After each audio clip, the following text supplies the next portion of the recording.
Zero. Zero कब होगा? जब ये रेस्ट में होगा। कोई ऑब्जेक्ट रेस्ट में है, कुछ कवर ही नहीं कर रहा, तो उसका डिस्टेंस हम क्या कह सकते हैं? जीरो है।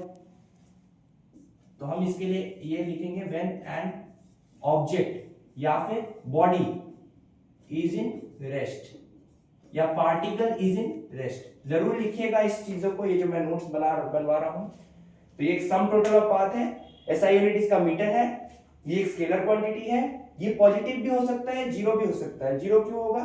क्योंकि ऑब्जेक्ट अगर रेस्ट में रहा तो उसका डिस्टेंस जीरो है। अच्छा, यहां पर for path ACB, for path ACB यहां पर डिस्टेंस कवर्ड कितना है? 8 मीटर प्लस 10 मीटर यानी 80 मीटर। तो ये हो गया डिस्टेंस का कहानी। इसके बाद आता है डिस्प्लेसमेंट। तो इसको एक बार नोट डाउन कर लीजिए। क्या है ये? सम टोटल ऑफ पाथ है, इसका SI यूनिट मीटर है, स्केलर क्वांटिटी है, पॉजिटिव भी हो सकता है, ये जीरो भी हो सकता है। ठीक है, मैं अगले लेक्चर में इसके कुछ न्यूमेरिकल्स, खतरनाक वाले न्यूमेरिकल्स करवाऊंगा या थोड़ा फंसाने वाला अच्छे न्यूमेरिकल्स लेके आऊंगा।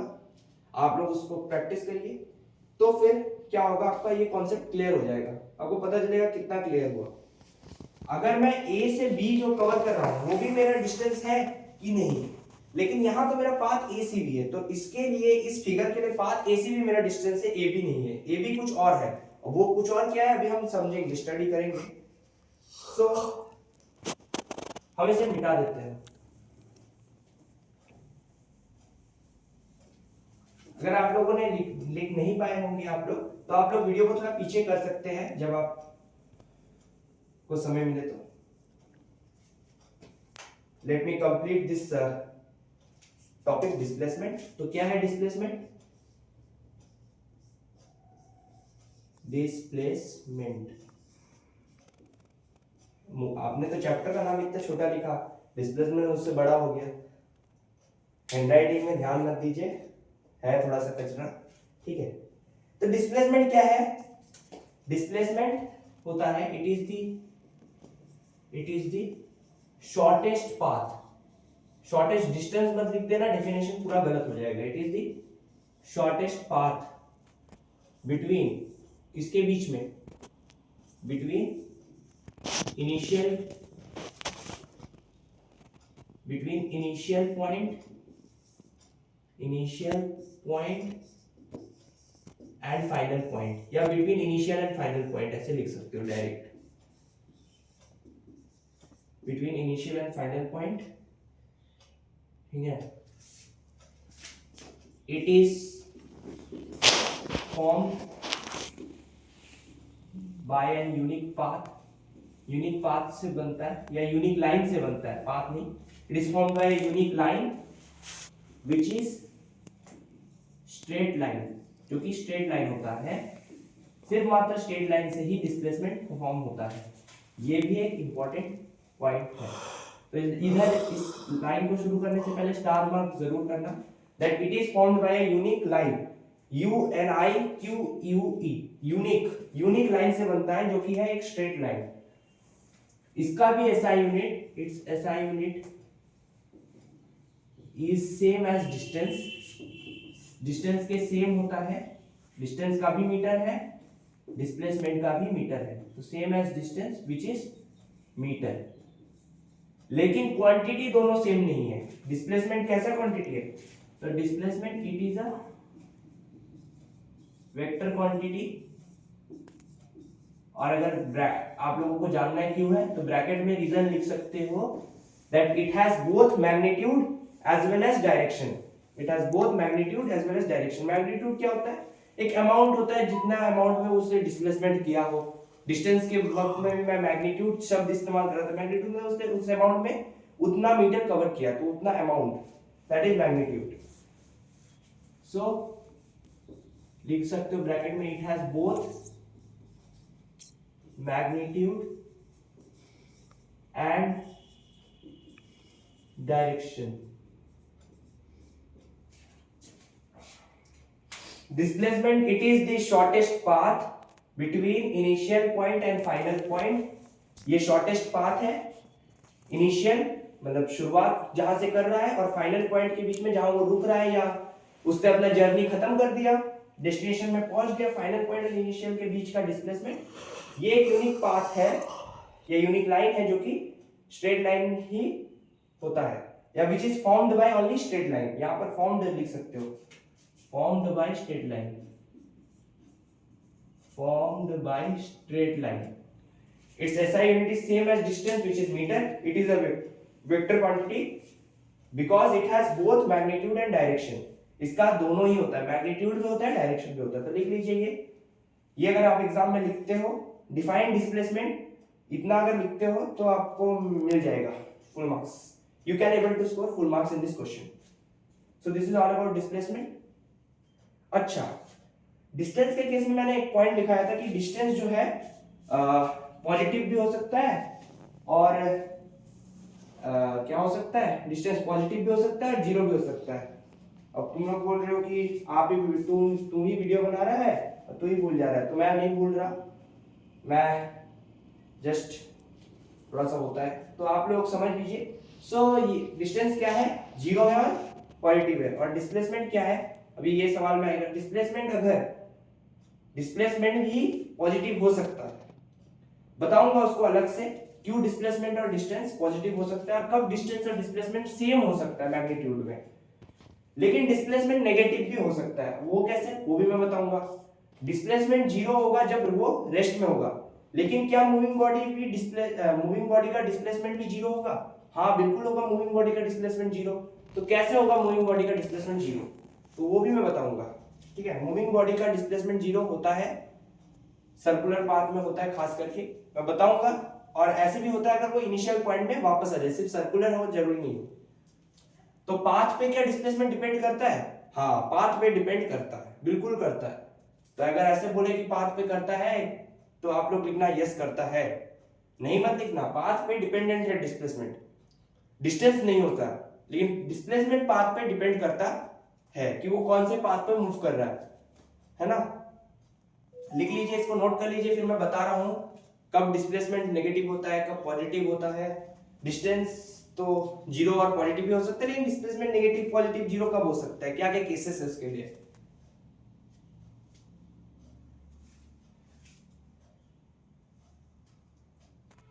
देखिए एक बात मैं आप लोगों के साथ शेयर करना चाहता हूं। आप लोगों का जो 9 का सिलेबस है वो है इतना, आप लोग बोर्ड देख पा रहे हो कि नहीं मेरे को नहीं पता, इतना है आप लोगों का सिलेबस 9 का, और आपको पढ़ना चाहिए इतना। अब मैं ऐसा क्यों बोल रहा हूं, जिससे जब भी आप एग्जामिनेशन हॉल में जाए, एग्जामिनेशन हॉल में जैसे ही जाए आप लोग खुद ही में बोले, अलग ही एटमॉस्फेयर के साथ, एक अलग ही एटीट्यूड के साथ, एक अलग ही कॉन्फिडेंस के साथ बोले कि क्या ही पूछ लेगा भाई एग्जाम में, क्या ही पूछ लेगा, क्या ही सिलेबस है हम लोगों का। तो ऐसा होना चाहिए आप लोगों का अंदर का कॉन्फिडेंस। तो इससे क्या होता है, अच्छा आप स्कोर कर सकते हो, ज्यादा नॉलेज होगा आपको, आगे से आप एडवांस रहोगे, कभी भी आपको डर नहीं रहेगा, परेशानी रहेगा। अगर आप एग्जाम के एक दिन पहले इस वीडियो को देख रहे हो तो इसका कोई फायदा नहीं है, आप अच्छे से इस वीडियो को देखिए, पढ़िए, समझिए। तो ऐसा होता है, मेरे साथ भी ऐसा ही होता है, अभी हो भी रहा है। तो ऐसा नहीं करना चाहिए, एग्जाम के एक दिन पहले पढ़िए, पढ़ना बहुत ही खराब होता है। आपको शुरू से मेहनत करना चाहिए, नोट्स बनाते रहना चाहिए। एनसीईआरटी में ऐसा कुछ भी नहीं दिया है, ऐसा बात नहीं, एनसीईआरटी में भी दिया है, एनसीईआरटी को फॉलो करना जरूरी है। सो this is all about displacement. अब मैं इसको बिठा देता हूं, अगर आप लोग नहीं भी लिखे हो आप वीडियो को पीछे भी करके देख सकते हैं।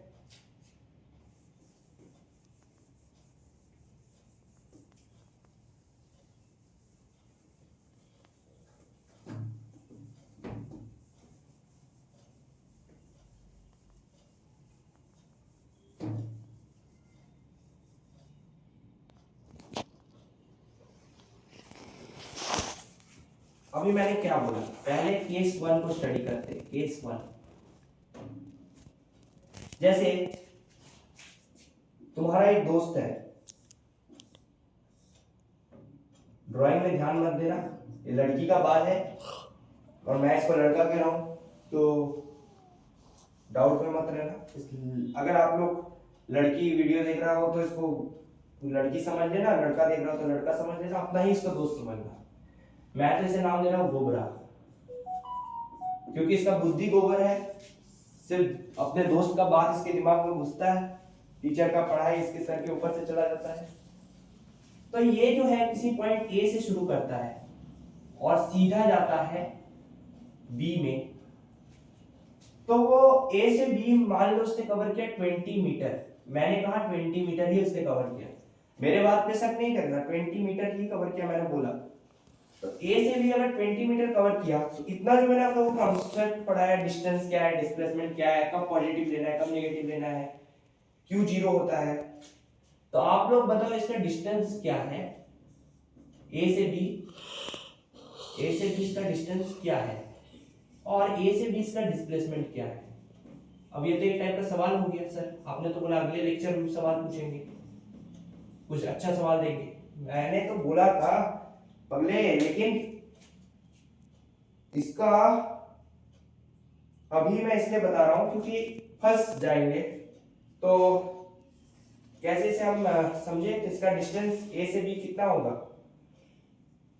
ए से बी इसका डिस्टेंस होगा 20 मीटर, ए से बी इसका डिस्टेंस होगा 20 मीटर, लेकिन डिस्प्लेसमेंट कितना होगा ए से बी इसका,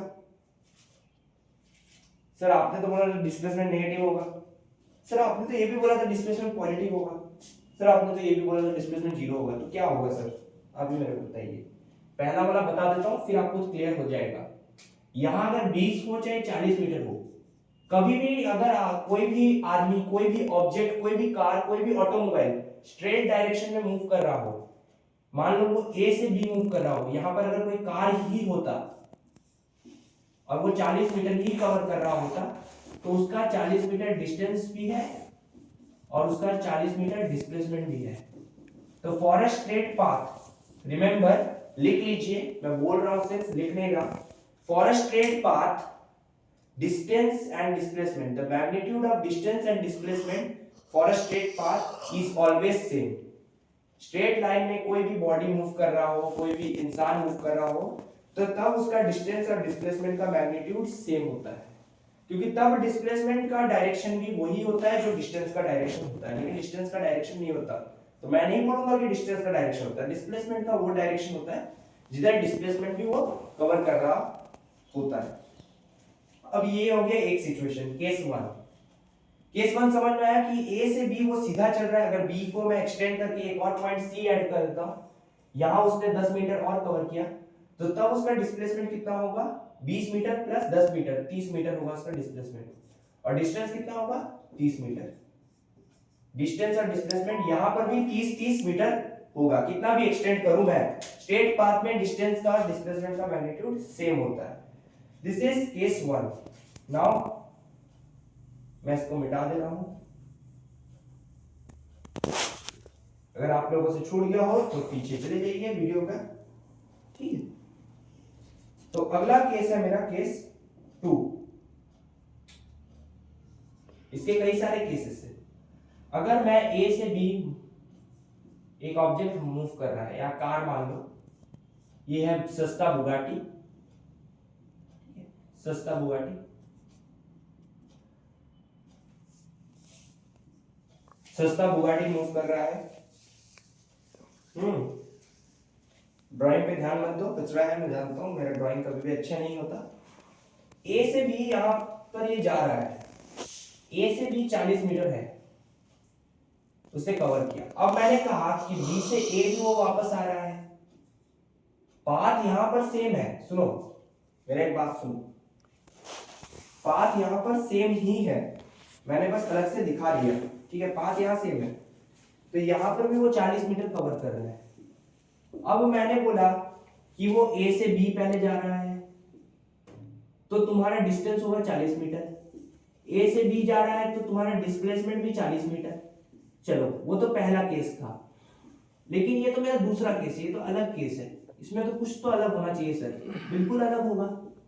हम जानते हैं distance is sum total of the path, तो ए से बी तो यहाँ 40 मीटर कवर किया और वो बी से ए वापस आया, तो ये जो ए से बी गया फिर बी से ए आया, इस वक्त उसने कितना डिस्टेंस कवर किया, तो 80 मीटर। क्योंकि मैंने पाथ का एडिशन कर दिया। तो पहले इसने 40 मीटर कवर किया, then again I add 40 metre, then we will get 80 metre. So total distance covered by that vehicle सस्ता बुगाटी इज 80 मीटर। तो हमारे सस्ता बुगाटी ने 80 मीटर तो डिस्टेंस कवर कर लिया, लेकिन सस्ता बुगाटी को जानने में बहुत दुख होगा। क्या दुख होगा कि उसका डिस्प्लेसमेंट 80 नहीं होगा। डिस्प्लेसमेंट उसका क्या होगा, डिस्प्लेसमेंट होगा उसका 0।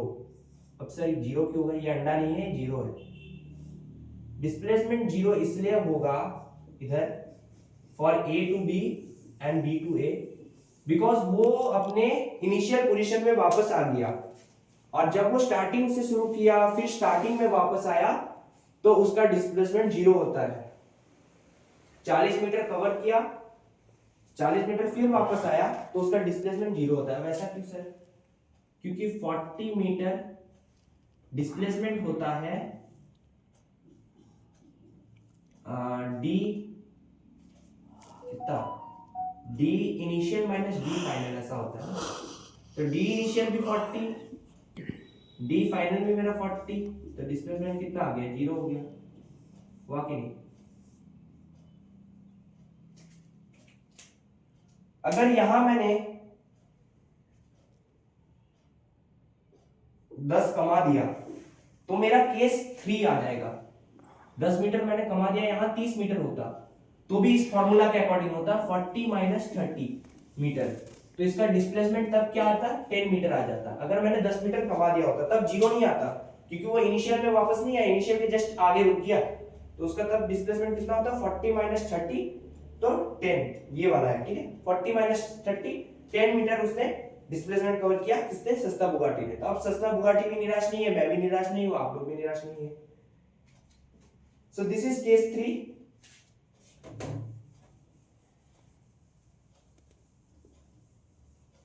यहां पर मैंने गोबरा का नाम इसलिए नहीं लिया क्योंकि गोबरा हमारी तरह एक बच्चा है, तो वो अगर गाड़ी चला रहा होता तो एक्सीडेंट हो जाता, तो इसलिए गोबरा का नाम मैंने नहीं लिया। समझ ही पा रहे हो आप लोग? तो ये था इसके बारे में। अब आज के लेक्चर के लिए एक आखिरी केस हम देख लेते हैं, डिस्प्लेसमेंट नेगेटिव कब हो सकता है।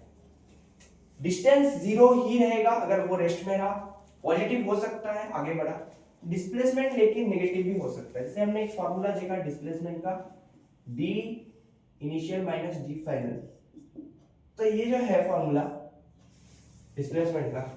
अभी सर आपने पिछले वाले फिगर में बुगाटी मैंने सस्ता बुगाटी को 40 मीटर कवर करवाया ए से बी, और वो बी से ए ना जाके एक और पॉइंट आगे बढ़ गया, मतलब यहां कहीं ए था तो वो एक और आगे चला गया सी। समझे कि नहीं समझे? समझ पाए कि नहीं पाए? बी, ए से बी गया, फिर बी से ए आया, और ए कितना 40 मीटर कवर किया, लेकिन ए से फिर सी गया, मतलब उसने एक्सटेंड कर दिया और 10 मीटर आगे चला गया। तो तब उसका डी इनिशियल 50 मीटर रहेगा कि डी फाइनल 50 मीटर होगा। डी इनिशियल तो 40 मीटर ही रहेगा, लेकिन डी फाइनल क्या हो जाएगा, और 10 मीटर आगे, यानी 50 मीटर। इसको मिटा देता हूं, कंफ्यूजन पैदा करेगा। तो 40 मीटर तो उसने कवर किया ही, दैट इज डी इनिशियल, पर डी फाइनल उसका और 10 मीटर आगे हो गया, 50 मीटर। तो ए से बी तो 40 गया, फिर बी से वो सी चला गया और 10 मीटर आगे, तो -50, तो तब आ जाएगा displacement 10 metre. This negative sign indicates that D final is greater than D initial. What this D represent, D means displacement, समझ सकते हो? तो negative sign indicates that displacement final is greater than displacement initial. तो I hope आप लोगों को समझ में आया होगा, ये वीडियो आप लोगों को अच्छा लगा होगा। नहीं लगा होगा तो अगली बार मैं और अच्छा पढ़ाने की कोशिश करूंगा। पहला लेक्चर था मेरे लिए, अगले लेक्चर में हम दूसरे टॉपिक्स क्लियर करेंगे, इस चैप्टर को अच्छे से समझेंगे, डिटेल में कुछ अच्छे अच्छे क्वेश्चन करेंगे। शुरुआत अगले लेक्चर का क्वेश्चन से होगा। That's all about my lecture. आप लोगों को अच्छा लगा हो तो सब्सक्राइब करिएगा, लाइक करिएगा। Thank you and good bye.